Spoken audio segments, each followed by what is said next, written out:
विशेला है।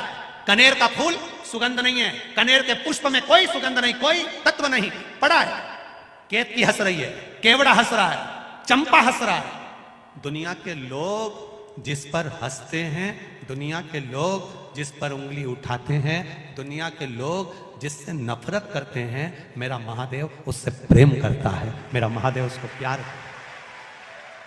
दे दिया धक्का किसी। दुनिया के लोग जिससे नफरत करते हैं, दुनिया के लोग जिसको धिक्कार देते हैं, धतूरे को कौन पूछे, कांटे वाले पौधे को कौन पूछे, कनेर को कौन पूछे। कोई पशु पक्षी नहीं खाता कनेर को। विष भरा है, आंकड़े में विष भरा है, मंदार में विष भरा है। समी के पत्ते कांटों में पैदा होते हैं, बेलपत्री का पत्ता कांटों में पैदा होता है। सब में कुछ ना कुछ दोष है, फिर भी मेरा महादेव उनको स्वीकार करा हुआ है। मेरा महादेव उसको स्वीकार, दोष है वो दोष दुनिया को दिखता होगा।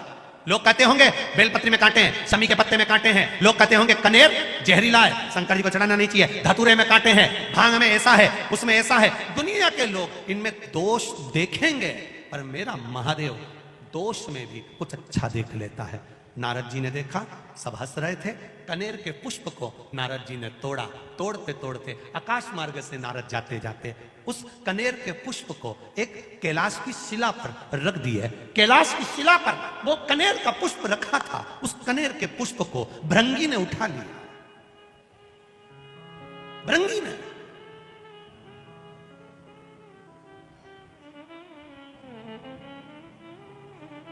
और भृंगी उस कनेर के पुष्प को उठा लेता।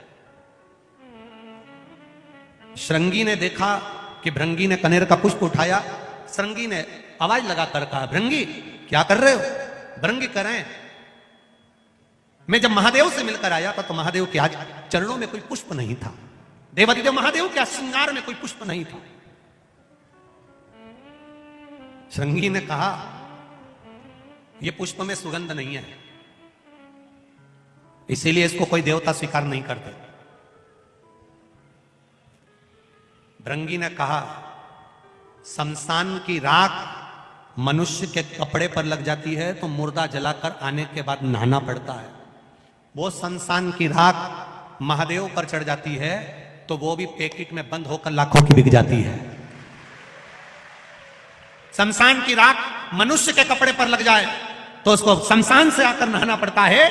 वो शमशान की राख महादेव पर चढ़ जाए तो वो भस्मी बन जाती है। शरीर पर महादेव के लगने के बाद चपटी भभूत में है खजाना कुबेर का, उसकी भस्म से भी कुबेर का खजाना झड़ता है। तो ये कनेर भी कुबेर के खजाने से कम नहीं होगा, मेरा विश्वास कहता है, ये मेरा विश्वास कहता है। भृंगी ने कनेर का पुष्प उठाया, ले गया। श्रृंगी तुमदुबी बजा रहा है।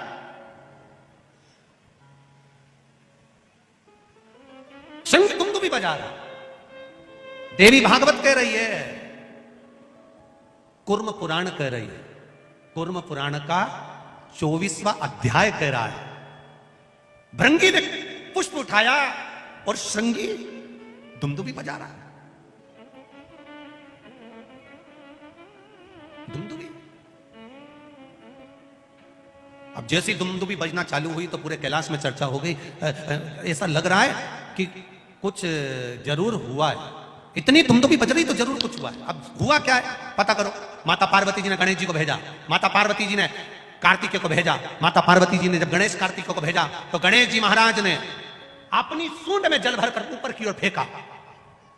देवताओं को लगा जरूर कोई बात है। सारे देवता आकर खड़े हुए। हुआ क्या है? दुमदुबी अचानक क्यों बजने लगे?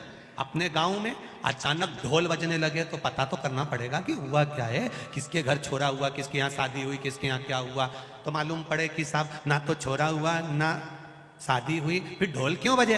तो के साहब वो मांगने वाला कोई आया है तो वो आटा मांग रहा है तो ढोल बजा रहा है। तो क्या मांगने के लिए ढोल की क्या जरूरत पड़ गई? तो क्या लोगों की बेल बजाओ तो गाली दे, ढोल बजाओ तो ताली बजाओ, तो इसलिए ढोल बजा। तो इसने आखिर बात क्या है? दुमदुबी बजी तो क्यों बजी? दुमदुबी बजने का कारण क्या है? जो दुमदुबी का नाद पड़ा सारे देवता आकर खड़े हो गए। इतने में भृंगी ने एक कनेर का पुष्प मात्र कनेर का जिसमें विष भरा हुआ है, किसी काम का नहीं, जिसमें सुगंध तक नहीं है, जो कोई काम का नहीं था, उस कनेर के पुष्प को भृंगी ने देवाधिदेव महादेव के चरणों में जैसे ही रखा, पार्वती जी ने उस पुष्प को देखा, देखकर विचार करा, जो भी सुगंधित पुष्प आता था शिव जी के ऊपर चढ़ता था, भले इसमें विष भरा है, क्यों ना ये भी शिव पे चढ़े। पार्वती जी ने उठाकर शंकर भगवान के कानों में उस पुष्प को लगा दिया। कनेर का वो फूल आज भी शंकर भगवान के फोटो में, पुराने फोटो में, पुराने चित्र में शिव जी के कान में लगा हुआ। कभी कभी किसी ने दर्शन करा है किसी ने ऐसा दर्शन कि शिव जी के कान में कनेर का फूल लगा हुआ देखा होगा। तब पार्वती जी ने कानों में उस पुष्प को लगाया। देवाधिदेव महादेव नेत्र बंद कर स्मरण करते हुए देख रहे हैं। देवता खड़े होकर अपने आप को विचार कर रहे हैं कि यह पुष्प शिव जी पर कितना सुशोभित हो रहा है, यह पुष्प हमको भी मिलना चाहिए। भगवान शिव ने नेत्र खोलकर कहा, यह मुझ पर चढ़ा है, देवताओं को भी प्रिय लगा है, सभी देवताओं को कनेर का पुष्प समर्पित होगा और वो कल्याण करने वाला। जहां पर पति और पत्नी के संबंध बेकार हो जाते हैं, विवाद हो जाता है, अदालत में बात पहुंच जाती है, परिवार वालों पर दहेज का केस चालू हो जाता है, कहीं ना कहीं किसी ना किसी रूप में कार्रवाई चालू हो जाती है, पति पत्नी में वापिस प्रेम को बढ़ाया जाए। उस प्रेम को बढ़ाने के लिए शंकर भगवान का समझ लीजिए शिवलिंग, कनेर के पुष्प की माला, काई के पुष्प की, कनेर का वो पीला जो फूल होता है, आप टीवी पर दर्शन कर रहे होंगे, कनेर के पुष्प की माला जो ऊपर जलाधारी लगी है, जिस जलाधारी में से बूंद बूंद पानी गिरता है, ये शंकर भगवान की 5 बेटियों का स्थान है। कौन कौन सी बेटी नाम ले? जया, विषहरा, श्यामली बारी, दौतली और 5वें नंबर की देव। ये शिव जी की 5 लड़की है जो पानी बूंद बूंद नीचे गिरा रही है। शंकर भगवान की बेटियों के स्थान से शंकर भगवान की जो ये जलाधारी है, जलाधारी अशोक सुंदरी वाला स्थान, ये जो जलाधारी है, बेटियों के स्थान से जलाधारी तक जो कनेर के माला बनाकर स्पर्श कर कर लगा देता है, शिवरात्रि के दिन प्रदोष काल के समय पर उस पति पत्नी में कितना भी झगड़ा हो रहा हो, आपस में प्रेम बनना प्रारंभ हो जाता है। अदालत का केस धीरे धीरे समाप्त होने लगता है। अदालती कार्रवाई, यहां तक कहा गया कनेर का पुष्प, भाई भाई में विवाद हो रहा हो, जमीन के लिए विवाद हो रहा हो, किसी प्रॉपर्टी के लिए विवाद हो रहा हो, या किसी अन्य विवाद में पड़े हुए हो, या तुम्हारे दुश्मन बढ़ रहे हो, तो भी कनेर का पुष्प शिव को समर्पित किया जाता। कनेर का पुष्प सुख प्रदान करता। 2 पुष्प ऐसे हैं जो भगवान शंकर को नहीं चढ़ाए जाते, एक केतकी, एक केवड़ा। और चंपा भी भगवान शंकर को चढ़ती है, पूरे साल नहीं चढ़ती, केवल भादो के महीने में चढ़ती है, उसके सिवाय नहीं चढ़ती। क्या कारण था? केतकी की कथा तो यहां पर शिव महापुराण में आ जाती है कि केतकी ने एक गलती कर दी थी। जब ब्रह्मा जी शंकर भगवान के शिवलिंग का दर्शन करने के लिए ऊपर जाते गए, शिवलिंग का छोर नहीं मिला, शीश नहीं मिला। ब्रह्मा जी गौ माता को लेकर आ गए, गाय चलो पृथ्वी पर चलकर भगवान विष्णु के सामने कह देना कि ब्रह्मा जी को छोर मिल गया। गौ माता ने कहा मैं झूठ क्यों बोलूं? ब्रह्मा जी ने कहा तुझे एक रोटी दिलाऊंगा, प्रत्येक घर से तुझे खाने को रोटी मिलेगी। एक रोटी के चक्कर में गौ माता ने झूठ बोल दिया भगवान विष्णु के सामने। केवल एक रोटी के लिए गाय झूठ नहीं बोल रही, एक रोटी के लिए संसार का मनुष्य भी झूठ बोलता है, दिन भर झूठ बोलता है।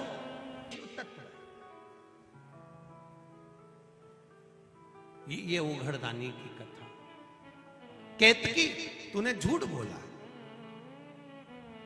झूठ बोल दो, कहीं पर भी बोलोगे चलेगा, पर शिव के धाम पर नहीं, शंकर के पास नहीं, शिव महापुराण में नहीं, शंकर की चौखट पर नहीं, शंकर के द्वार पर नहीं, शिव जी के ओटले पर नहीं।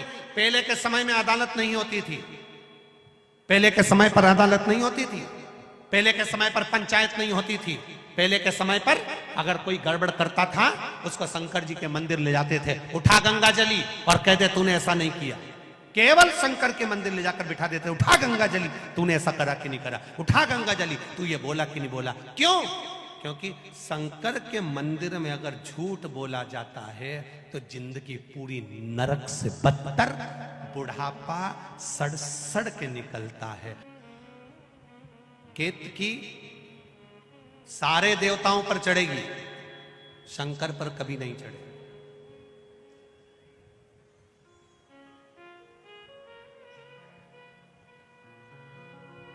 केवड़ा शिव जी पर क्यों नहीं चढ़ता? केवड़े का पुष्प शंकर तक क्यों नहीं पहुंचता?